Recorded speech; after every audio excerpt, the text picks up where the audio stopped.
Assalamualaikum warahmatullahi wabarakatuh. Saya Izni Hairina binti Muhammad, nombor matrik D202411110657. Saya dari kumpulan AL bagi kursus KPP 3023. Pada hari ini, saya akan menerangkan poster infografik di sebelah yang bertajuk pengurusan konflik di dalam bilik darjah.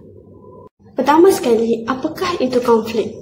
Menurut Seifert 2008, konflik dikategorikan sebagai satu penyakit sosial yang wujud di mana-mana dalam kehidupan seharian, sama ada dalam diri individu, keluarga, masyarakat ataupun organisasi itu sendiri. Menurut Seifert lagi, konflik tidak dapat dipisahkan daripada berlakunya di sekolah. Secara 2001, pengurusan konflik mengandungi proses-proses diagnostik, gaya-gaya interpersonal dan strategi-strategi perundingan yang direka untuk menangani sesuatu konflik yang berlaku. Apakah faktor berlakunya sesuatu konflik itu? Faktor yang pertama, perbezaan personaliti dan sikap individu. Perbezaan personaliti dan sikap-sikap asas individu itu akan mempengaruhi cara mereka berinteraksi dan berkomunikasi dengan individu lain.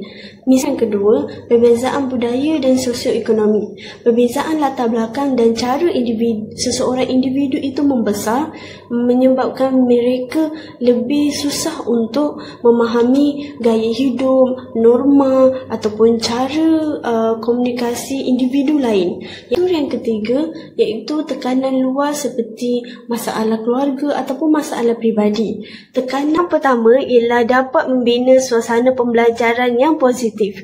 Hal ini kerana pelajar tidak berada dalam situasi yang tegang ataupun tertekan. Kedua, ialah dapat melahirkan model-model insan yang kondusif. Hal ini kerana para pelajar sebagai model insan dapat menyeimbangkan diri mereka dari segi mental, emosi, rohani dan juga sosial.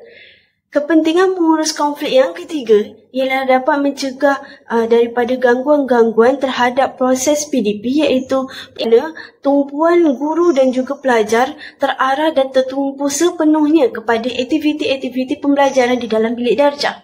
Konflik yang keempat ialah dapat meningkatkan kesejahteraan emosi dan juga motivasi pelajar. Skillman ini berasaskan dua dimensi utama. Dimensi yang pertama adalah assertiveness, iaitu menegaskan hak dirinya sendiri, dan yang kedua adalah cooperativeness, iaitu mementingkan hak individu lain. Gaya yang pertama adalah competing. Competing bermaksud sesuatu individu itu menegakkan keputusannya sendiri dan menegaskan apa yang sepatutnya ditegaskan berdasarkan peraturan-peraturan yang telah wujud untuk mencegah konflik yang lebih besar berlaku. Sebagai contoh, seorang guru telah bersikap tegas terhadap beberapa orang pelajar yang tidak berdisiplin di dalam bilik darjah. Gaya yang kedua adalah avoiding. Avoiding bermaksud satu pihak itu mengelakkan atau menjauhkan diri daripada terlibat secara langsung di dalam satu konflik.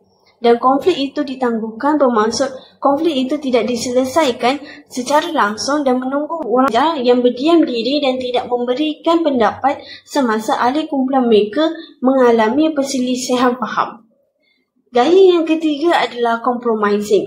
Compromising bermaksud kedua-dua pihak bertolak ansur dalam mencari jalan tengah yang memerlukan mereka berkorban di mana mereka tidak akan mendapat kepuasan sepenuhnya.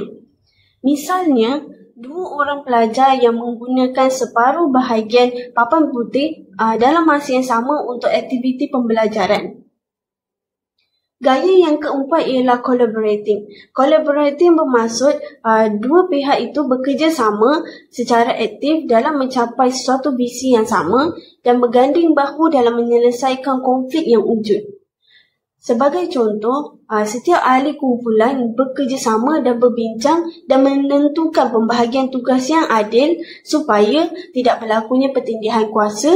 Dan gaya accommodating. Gaya accommodating ini berfokus untuk menjaga keharmonian sesuatu hubungan itu, di mana seorang individu itu ataupun satu pihak itu menerima konflik dan mengalah untuk orang lain. Sekian, terima kasih.